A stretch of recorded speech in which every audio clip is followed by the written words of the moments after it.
Hello, everybody. My name is Beth Megill, and this is LOD and Tea. So I hope you have a tasty drink. Today, I wanted to talk about the idea of any action. Now, in its broadest sense, any action combines the idea of the any symbol with a duration line. So it's one action that has an identified duration. So that could be anything. It could be anything. It could be any of the movement alphabet concepts, and there's a lot of openness. Dancer's choice is what we say. Dancer's choice when we talk about any action. The hiccup. The hiccup is, and this is the common pitfall I see with new dancers or dancers new to language of dance, even if they've been dancing for many years. In fact, especially when dancers have been dancing for many years, this is a hiccup I see.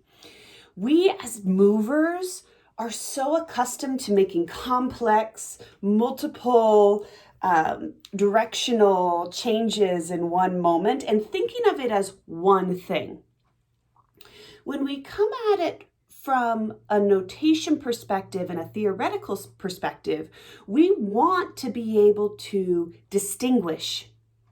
We want to be able to delineate between a rotation and an unfolding. So we might think of this as one action, and maybe it is one action, but maybe it's two actions. So look again, if I put it together, one action, and if I want to distinguish it, I would have short duration action, short duration action. So here are a few tips to help guide you in deciding when a new action is beginning or when an action is ending. Anytime you change direction sharply, that's going to be a new action. So if I make my hand slide along the line and then up, this would be two actions because I feel a clarity of one direction and then the other direction. If I blended it together, I would need to make an arc, and that arc might change the tone, but it would change the tone from the very beginning. So straight lines, straight, strong directional actions are going to be separate. Also, if I use different body parts, that's another common thing. So if I were to do 1, 2, we might think as dancers, okay, next it goes arm. And we may think, okay, well, is that one action or two?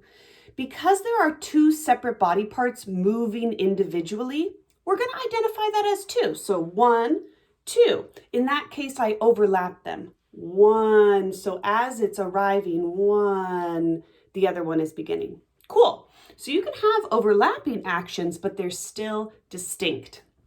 Let's see, what other common tricks do I have? If I am shaking my body part and it's really fast, beep, ba, beep, ba, beep, ba, beep, ba. That is technically, they're all separate actions. So action, another action, another action, another action. So we may think of this as one, move.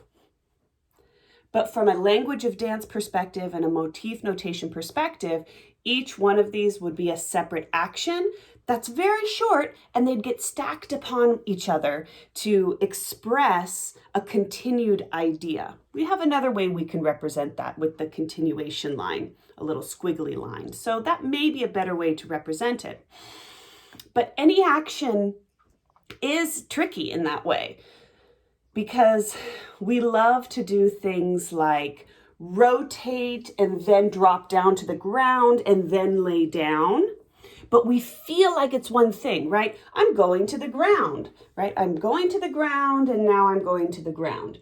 But our performance is that I turn, I lower, and then I go back. So when you start to interpret action and stillness scores, you may feel that they're very limited. And that's okay. That's okay, because we're learning the edges. We're learning the edges of actions. So if I close my hands, that's one action. It's little, but it's its own action. And then if I open my hands, right, it's the edge of the action. I can't open them anymore. So 1, 2. We might think of that as 1, but technically it's 2. I know, right? So tricky. But once you start to grasp this idea, then, oh, wow, do we gain a deeper appreciation for all of the detail work that we assume as dancers. So we are able to perceive, both with our cognitive understanding and our corporeal understanding, our somatic understanding, these complex ideas that are often unspoken. So when we put it into dance notation, we gain a deeper understanding, and hopefully we gain a little more insight into what we do naturally in the complexity of our art form as we experience it. So I hope this was helpful, and I'll talk to you later. Bye.